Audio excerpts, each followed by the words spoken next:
Hello and welcome. If you have seen all the videos of this channel, then by now you have already understand about anatomy, cytology, histology, osteology and embryology.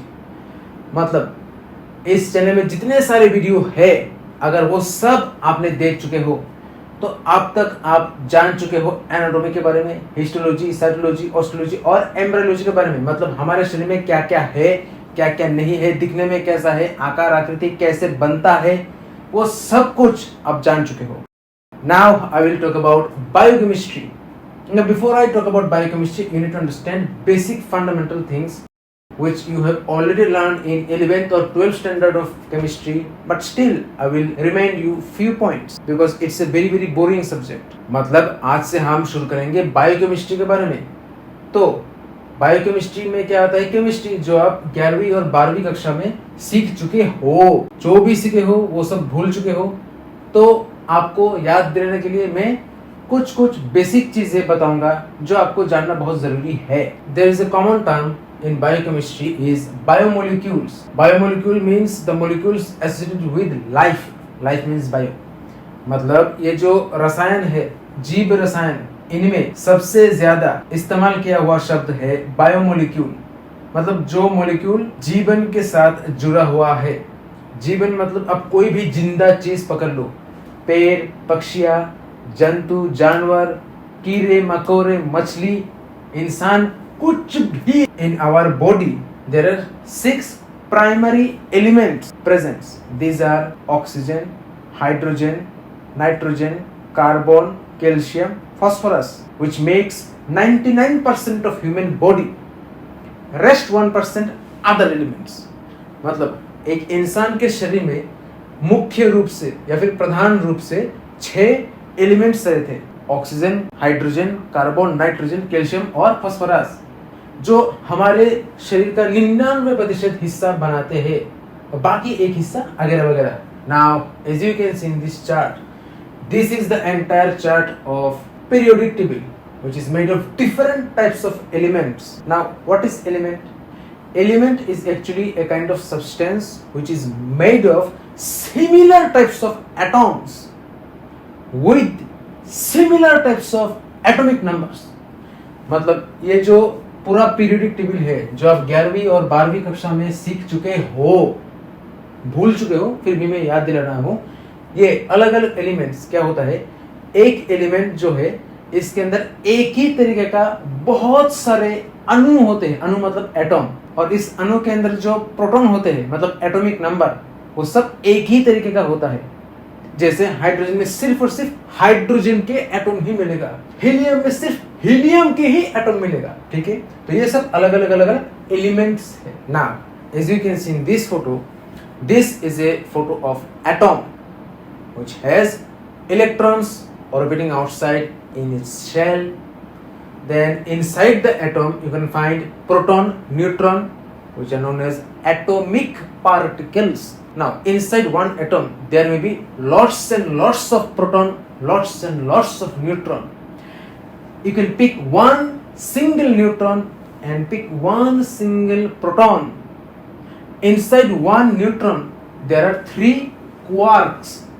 Inside one proton there is 3 quarks. These quarks are known as subatomic particles. One atom has electron which is negative charge.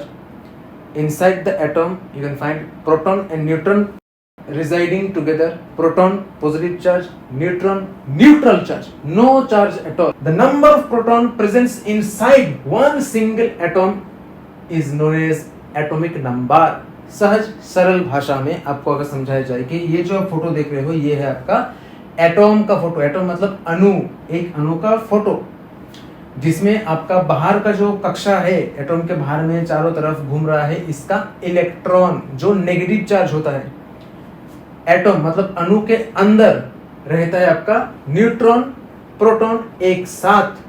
Proton positive charge होता है, neutron में कुछ charge रहता ही नहीं है, उसका कोई charge नहीं है, न्यूट्रल है। न्यूट्रॉन और प्रोटॉन परमाणु, मतलब अणु से भी बहुत छोटा परमाणु, और परमाणु के अंदर उससे भी छोटा छोटा चीज है जिसको हम कहते हैं अति पारमाणविक ठीक है, अति परमाणु, बहुत ही छोटा। तो आपको समझ में आया होगा कि चाहे प्रोटॉन हो या न्यूट्रॉन, दोनों के अंदर ही तीन अति परमाणु मतलब क्वार्क्स रहते हैं। Now in this table, in this periodic table, every types of atom has electron, proton, neutron except hydrogen. Hydrogen has no neutron, that's why it is the lightest element in this entire universe. मतलब ये जो periodic table है, जितने सारे पदार्थ मतलब element सब दिख रहे हो, सबके अंदर जो एटम है, उस एटम के पास अपना इलेक्ट्रॉन है, प्रोटॉन है, न्यूट्रॉन है, सिवाय हाइड्रोजन के। इसके पास सिर्फ प्रोटॉन और इलेक्ट्रॉन है, न्यूट्रॉन नहीं है, जिसके लिए ये पूरे विश्व ब्रह्मांड में हाइड्रोजन सबसे हल्का पदार्थ है। खैर ये सब बेसिक चीज है, ये तो आप स्कूल से ही जानते हो। Now you need to understand what is molecule. See, molecule is made of two or more than two similar types of atoms। मतलब ये जो मॉलिक्यूल है, इनमें एक ही तरीके का एटम होगा। अब ये एटम दो हो सकता है या फिर दो से ज्यादा हो सकता है। And now you need to understand what is compound. Compound is made of two और more than two different kind of molecules which are bonded together. मतलब ये जो कंपाउंड है, कंपाउंड में या तो दो या फिर दो से ज्यादा अलग अलग तरीके का मॉलिक्यूल आपस में जुड़ के बनता है एक compound. Now what is bond? Bond और link, these are a kind of force which helps to combine similar atoms or different kind of atoms with each other। मतलब ये जो बंधन है या फिर लिंक, संबंध क्या है? एक जरिया है या फिर एक तरीके का ताकत है जो एक ही तरीके का अणु के साथ या फिर अलग अलग अणु के साथ जुड़ के रखने में मदद करता है। In this nature there are four main और primary types of bonds presents in nature which are ionic bond, covalent bond, polar bond and hydrogen bond. मतलब पूरे कुदरत में या फिर प्रकृति में चार मुख्य या फिर प्रधान बंधन है जो पूरे प्रकृति में आपको देखने को मिलेगा। केमिस्ट्री में, केमिस्ट्री के बाहर और कुछ भी नहीं, ठीक है, ओनली इन केमिस्ट्री। वो है covalent bond, ionic bond, polar bond और hydrogen bond. And there are non significant bond presence in this nature. These are van der Waals force, metallic bonds, polar covalent bond, non polar bond, coordinate covalent bond, non covalent bond, sigma bond, pi bond, delta bond etcetera etcetera. मतलब पूरी दुनिया में और भी बंधन रहते हैं जो उतना ज्यादा खास नहीं है, जैसे van der Waals force, metallic bonds, polar covalent bonds, non polar bonds, coordinate covalent bonds, non covalent bond, sigma bond, pi bond वगैरह वगैरह। तो ये सारे बंधन आप केमिस्ट्री में पढ़ चुके हो, जान चुके हो। Strongest bond in this nature is covalent bond and the weakest one is van der Waals force। ये जो एलिमेंट्स है या बायोमोलिक्यूल्स है, वो सब एक दूसरे के साथ जुड़ के मैक्रो मोलिक्यूल बनाते हैं, मतलब बहुत बड़ा मोलिक्यूल बनाते हैं जो आपका लाइफ फॉर्म में दिखते हैं। जैसे कार्बोहाइड्रेट के रूप में ग्लूकोज दिखते हैं, फैट के रूप में फैटी एसिड दिखते हैं, प्रोटीन के रूप में एमाइनो एसिड दिखते हैं। तो amino acid, fatty acid, glucose, ये सब कुछ मैक्रोमोलिक्यूल्स है।